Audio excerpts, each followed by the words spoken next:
예, 14년 전에 우리 정부에서 미래의 대응 전략의 하나로 저출산 고령화의 문제가 심각해질 것이다 라는 예상을 하고 저출산 고령화 위원회를 발족한 바가 있습니다.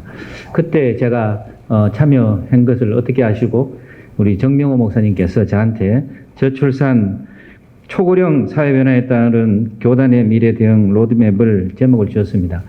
이것은 사실 좀 이따 말씀드리겠지만은 정부가 14년 동안 모든 노력을 정부 차원에서 노력을 기울여 왔지만은 해결되기는커녕 점점 더 악화되는 문제입니다. 그러나 이것이 정부 주도만의 노력으로 되는 것이 아니라 우리 교단에서 사회에서 함께 노력해야 되는 부분이기 때문에 교단이 이와 같이 관심을 가지는 제목으로 삼았다는 자체가 의미 있다고 생각이 됩니다. 작년 출생아 수가 26만 500명이었습니다.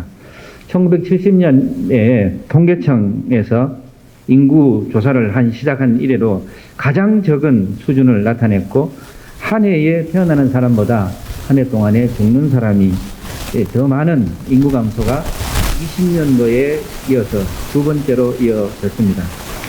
따라서 이것이 갈수록 심화된다면 30년 이내에 226개 시군구 가운데 37%가 소멸될 것으로 예상이 됩니다. 이처럼 이런 심각한 사안이 우리나라의 정말 전망을 가름할 수밖에 없는 상황인 것을 정부가 인지하고 저출산 문제에 대안으로 여러 가지 노력들을 기울여 왔습니다. 정부가 지자체가 함께 노력을 14년 동안 자그마치 160조 원이나 되는 그런 막대한 예산을 투입하였음에도 불구하고 각종 신문 뉴스 보도를 통해서 들었겠지만은 가족당 합계 출산율이 전 세계에서 가장 적은 0.8 이하로 떨어진 것이 현재 상황입니다. 따라서 정부 주도의 저출산 정책 실패했고요. 또 서비스도 실패했다. 그렇게 평가를 할 수가 있겠습니다. 이 모든 것의 배경에는 극단적인 개인주의에 기반한 나홀로 인생 추구, 이것은 반성경적이고 반교회적인 내용인데 의도적으로 자녀를 미출산하고 출산을 지연하고 심지어 낙태까지 조장하는 등 가족 가치가 소멸된 것이 저는 가장 큰 원인에 있다 그렇게 봅니다. 그래서 이 같은 극단적인 개인주의의 산물인 저출산 극복을 위해서 정부와 지자체 정책 시행이 상당히 어려운 상황에 있지만은 이런 상황에서 특히 한국교회 그 가운데서도 주도적인 역할을 하고 있는 우리 장자교단, 우리 합동측 교단이 하나님의 이 창조 명령인 가족 가치 실현과 함께 저희가 추정하기는 한 해에 여전히 50만 건이 넘는 낙태가 이루어지고 있는데 생명 존중 운동을 주도해서 이 국가적인 과제인 저출산 문제가 국가적인 문제로 끝날 것이 아니라 우리 총회가 주도를 해서 전 국민의 이 가치 회복 운동과 생명 존중 운동을 하는 그런 노력을 통해서 지금 주체하고 있는 저출산의 문제가 회복되는 그런 기회가 될 수 있을 걸로 기대를 하면서 말씀을 드리고자 합니다. 저희가 잘 아는 대로 창세기 말씀에 하나님이 천지를 창조하시고 하나님의 형상으로 창조된 우리 인간들을 생육하고 번성하라 말씀하셨습니다. 그러니까 자녀를 출산하는 것은 하나님의 명령이고 하나님의 뜻이고 하나님의 저희가 평생에 이루어야 될 사명인 것이 분명합니다. 그러므로 인간의 힘으로 출산을 결정하는 그런 차원에서 해결되어야 될 문제가 아니라 하나님이 명령하신 뿐만 아니라 하나님의 축복입니다.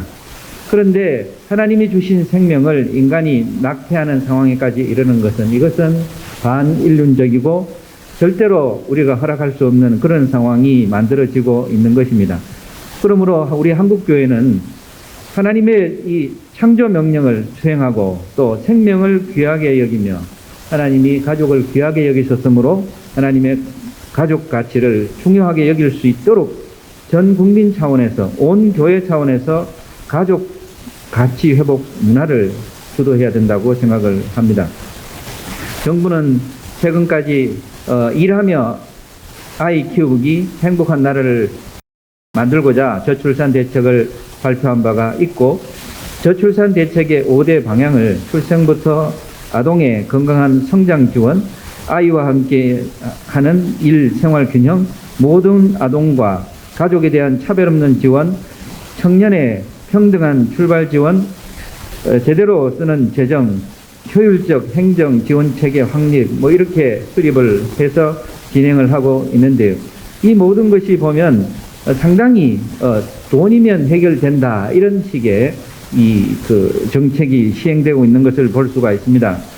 정부 주도뿐만 아니라 지자체, 시도별로 저출산 극복 네트워크를 구축해서 지역 효과 프로그램도 추진하고 있고, 또 경제계에서도 경제단체별 3대 핵심 과제를 추진하고 있고, 이와 함께 시민단체들도 저출산 극복 시민운동 협의체를 구성 운동을 하고 있는데, 특히 우리 교단에서 이처럼 지역적으로 현재 시행되고 있는 이 모든 것을 극복하는 형태로 할 수 있으면 우리 한국교회가 주도하는, 특히 우리 교단이 주도하는 그런 로드맵을 만들어 보자 하는 것은 정말 환영할 만하고 진작에 해야 했을 일이라고 생각이 됩니다.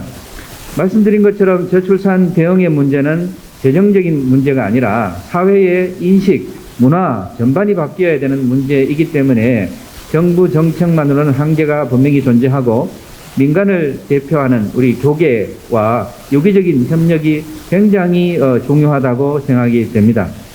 그래서 이미 각 일부 지교회 중심으로 저출산 문제에 관심을 가지시고 노력을 해왔는데, 이것을 총회 차원에서 마음을 한데로 모아서 문화를 만들고 가정에 든든한 버팀목이 되어주는 그런 중심하는 성경 중심의 이 선도적인 역할을 할 수 있는 그런 필요성이 있습니다. 지금 우리나라에 아이를 덜 낳는 문화뿐만 아니라 1인 가구가 전체 가구의 30%에 달하고 있습니다. 이것은 가족을 중요하게 생각하지 않고 1인 가구, 나홀로 가구, 독신 가구, 결혼하지 않으려는 잘못된 문화가 확산되고 있다는 것을 저희가 알 수가 있습니다. 그렇기 때문에 하나님이 창조하시면서 우리들에게 가족을 허락해 주셨는데, 하나님이 허락해 주신 가족 가치의 중요성이 충분하게 대되는 문화가 우리 교단을 중심으로 해서 선도되어야 된다, 그렇게 생각을 합니다. 뿐만 아니라 지난 9년간의 빅데이터를 추적해보면 최대 한 해에 50만 건까지 낙태 시술이 이루어진 것을 저희가 추정할 수가 있는데요. 하나님이 주신 생명을 귀하게 여기는 생명 존중, 사회적 책임을 새롭게 교단 차원에서 시대할 필요가 있는 것입니다.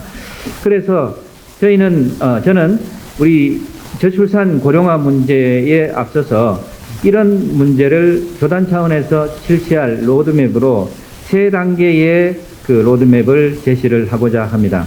첫 번째는 기반 조성기로서 상조 명령 회복, 가족 친화적 문화 환경을 조성하는 것이 우리의 핵심적으로 먼저 실시해야 될 내용이라고 생각이 됩니다.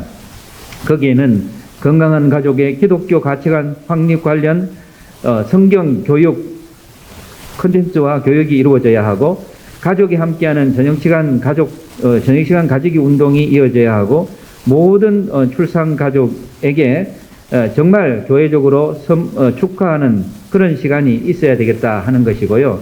두 번째, 도약기로서 2가지 운동이 이루어져야 된다고 생각하는데, 출산과 양육 환경을 지원하는, 그러니까 가족 가치 실현 문화 콘텐츠를 확산시키고, 또 가족의 소중함을 알리는 대사회적인 출산 장려 운동이 이루어져야 된다 하는 것과, 두 번째 큰 운동으로 생명 존중, 낙태 반대 운동도 이루어져야 된다는 것입니다. 그리고 더 나아가서 비전 완성기로서 돌봄 사각지대의 안전망을 구축하고 저출산 양육 문제 해결을 선도하는 우리 교단이 지역사회에서 되어져야 되겠다 하는 말씀입니다. 먼저 기반 조성 사업으로 첫 번째, 기독교 세관 기반의 가족 가치관 교육 콘텐츠 개발을 하고, 가족이 함께하는 저녁시간 가족 예배드리기 운동, 모든 출산 가족에게 선물을 하는, 축하하는 그런 시간을 가지도록 운동이 이루어져야 된다. 그렇게 생각을 하는 것입니다. 두 번째 사업은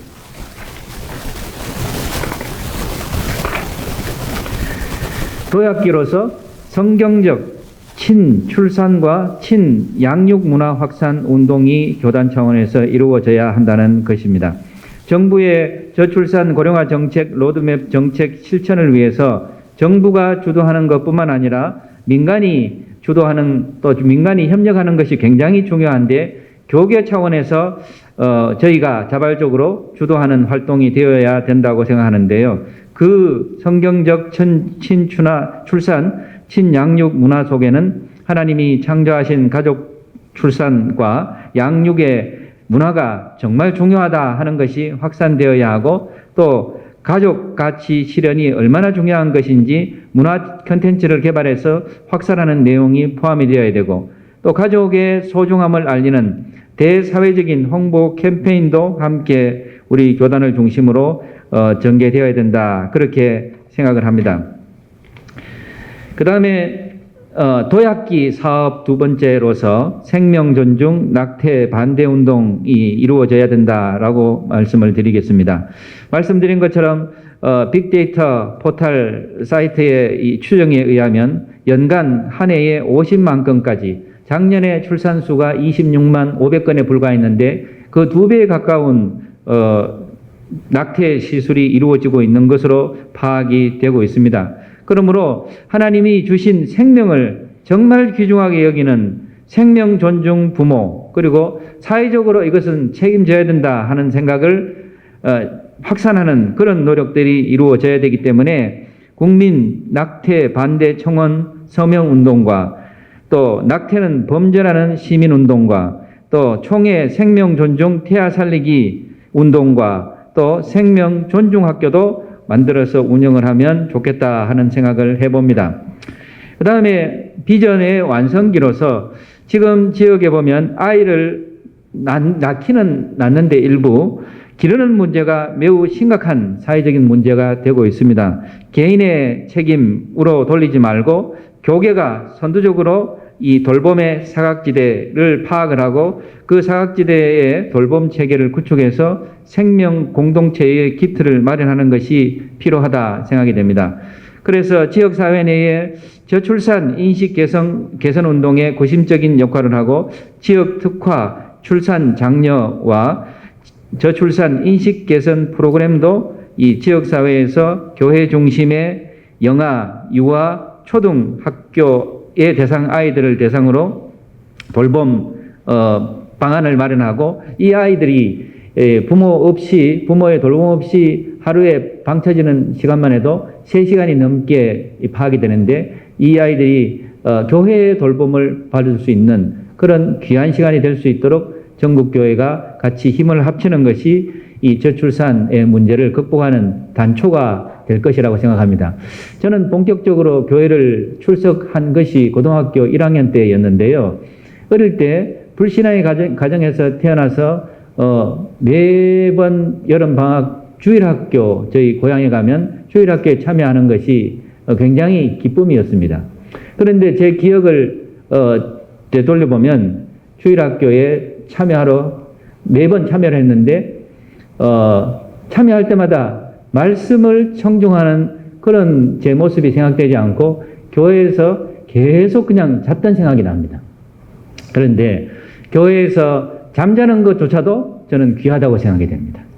딴 데 가서 이상한 행동하면서 노는 것보다는 교회에서 잠을 자더라도 교회 와서 잠을 잘 수 있는, 쉼을 취할 수 있는 그런 귀한 시간들이 만약에 교회 중심으로 이루어진다면 돌봄 사각지대에 놓여진 우리 사회의 아이들이 교회를 통해서 성숙될 수 있는 귀한 하나님의 말씀을 받을 수 있는 기회도 되고, 또 부모로부터 받지 못하는 사랑을 말씀을 통해서 받는, 그래서 이 아이들을 사랑하는 마음들이 우리 교회에서부터 시작되는 것을 전 사회에 알릴 수 있는 계기도 된다면 우리나라에 지금 실패하고 있는 저출산 고령화의 문제가 해소될 수 있는 단초가 마련될 수 있을 것이다, 이렇게 생각을 해봅니다.